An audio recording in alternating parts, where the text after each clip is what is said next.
Halo dokter, dari 12 saraf kranial ada 4 saraf yang mengendalikan mata kita. Ini dia cara periksa saraf kranial mata, yaitu saraf kedua, 3, 4, dan 6.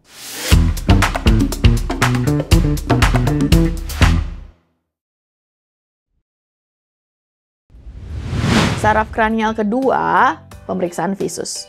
Sesuai dengan fungsinya untuk melihat, maka pemeriksaan pertama adalah pemeriksaan visus. Minta pasien untuk berdiri 6 meter dari Snellen chart. Lalu minta pasien menutup satu mata dan membaca huruf di chart dari yang paling atas hingga paling bawah. Catat nilai visus sesuai dengan baris Snellen chart-nya ya. Kalau kebaca semua, visusnya 6/6. Tapi misalnya pasien salah baca lebih dari 2 huruf, maka nilai visusnya itu yang ada di baris batasnya. Jika ternyata pasien nggak bisa baca huruf paling atas di Snellen chart, maka minta pasien untuk maju 3 meter ke depan. Kalau di jarak 3 meter juga nggak bisa, suruh pasien maju lagi ke jarak 1 meter. Tetapi kalau udah di jarak 1 meter pun pasien tetap nggak kebaca, maka lakukan tes hitung jari. Kalau pasien bisa mengenali hitungan jari, maka visusnya di 1/60.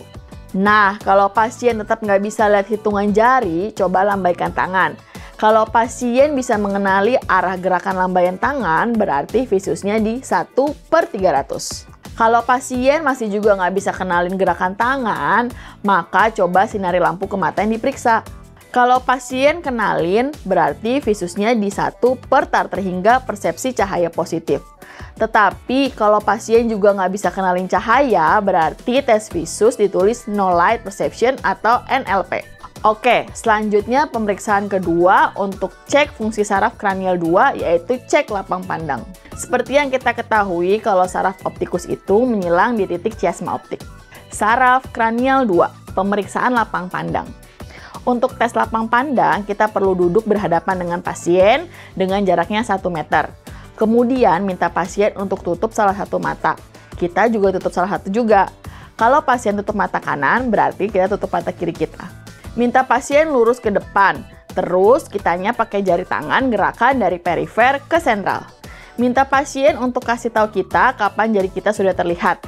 Cek seluruh kuadran ya. Coba lagi dengan mata satunya dok. Apa manfaat pemeriksaan ini? Tentu saja, kita dapat mengetahui di mana lesi atau kerusakan yang terjadi pada jalur saraf optik. Lihat gambar ini ya dok. Misalnya nih, pasien tidak bisa melihat setengah dari bidang penglihatan pada kedua mata di sisi yang sama. Hasil tes menunjukkan hemanopsia homonim. Kondisi ini umumnya disebabkan oleh tumor hipofisis karena disitulah saraf kranial bersilangan. Lanjut yuk. Kita lakukan pemeriksaan ketiga dari saraf kranial 2, yaitu tes buta warna. Saraf kranial 2, tes buta warna. Untuk ini kita butuh buku Ishihara ya, dan minta pasien untuk baca angka yang ada di buku Ishihara. Jika lancar, maka saraf penglihatan pasien baik. Oh ya, jangan lupa untuk melakukan funduskopi untuk melihat kondisi saraf kranial dan retina secara langsung. Sebelum kita bahas lebih lanjut, dokter udah tahu belum soal e-course Alomedica? Di website Alomedica tersedia nih e-course untuk berbagai bidang yang narasumbernya nggak perlu dokter ragukan lagi. Mau kapanpun, dimanapun, dokter bisa akses e-course melalui website Alomedica. Udah gitu, sekarang e-course kita ber-ASKP Kemenkes loh. Yuk ikuti e-course Alomedica sekarang. Pemeriksaan saraf kranial 3, 4, dan 6. Oke dok, saraf kranial ketiga atau nervus oculomotor memiliki fungsi motorik yang mengatur gerakan otot pupil, lensa, kelopak mata atas, dan otot bola mata. Otot ini mengatur gerakan bola mata bersama saraf kranial keempat dan keenam. Sekarang kita bahas pemeriksaan pupil untuk tes saraf kranial ketiga. Saraf kranial ketiga, tes pupil.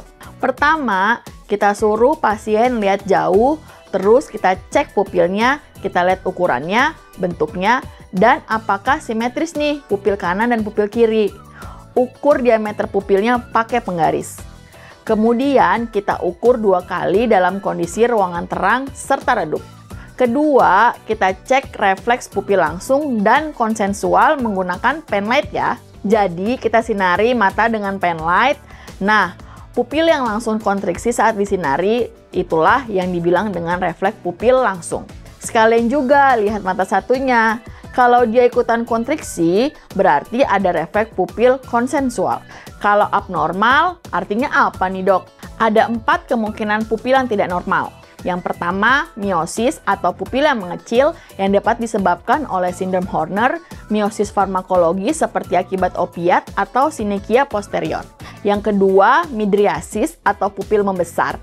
Kemungkinan karena kelumpuhan saraf kranial ketiga, pupil adi, midriasis farmakologis seperti penggunaan atropin, tropikamid, fenilverin, atau siklopentolat, dan bisa juga akibat trauma. Yang ketiga, anisokoria atau pupil yang tidak sama yang dapat bersifat fisiologis atau patologis sebagai tanda kelainan yang mendasari. Yang keempat, RAPD atau Relative Afferent Pupillary Defect yang dikenal juga dengan istilah pupil Marcus-Gunn, yaitu dilatasi pupil yang paradoksal ketika cahaya diayunkan dari mata yang sehat ke mata yang sakit. Kondisi ini mengindikasikan penyakit saraf optik atau retina yang sudah parah. Oke, yuk kita lanjut ke pemeriksaan bola mata. Nervus oculomotor, troclear, abdusen, atau saraf kranial ketiga, 4, dan 6 berperan pada pergerakan otot ekstraokuler yang mempengaruhi gerakan mata dan kelopak mata ya. Jadi untuk pemeriksaannya kita amati pasien apakah ada ptosis, lalu kita cek lanjut gerakan bola mata pasien. Saraf kranial 3, 4, dan 6. Tes gerakan bola mata. Gerakan jari kita 30 cm di depan mata pasien dan minta pasien untuk fokus lihat jari tersebut. Lalu minta pasien untuk ikutin gerakan jari kita tanpa menggerakkan kepala. Cuma mata aja yang bergerak ya. Kita buat gerakan khas seperti ini ya. Lihat apakah ada bola mata yang tidak bergerak atau bergerak ke arah yang lain dan nistagmus. Jika pasien tidak dapat menggerakkan matanya ke arah tertentu, maka dokter perlu ingat otot yang dipersarafi oleh saraf kranialnya. Misalnya nih, kelumpuhan saraf ke-6 atau nervus abdusen palsi. Pada kondisi ini, pasien akan terlihat mata juling ke dalam, karena saraf 6 bertanggung jawab pada pergerakan mata ke arah lateral. Pasien tentu akan mengeluh diplopia, bahkan pusing. Wah, kita udah review full tentang pemeriksaan saraf kranialis terkait mata, yaitu nervus kedua, 3, 4, dan 6 ya. Semoga video ini bermanfaat.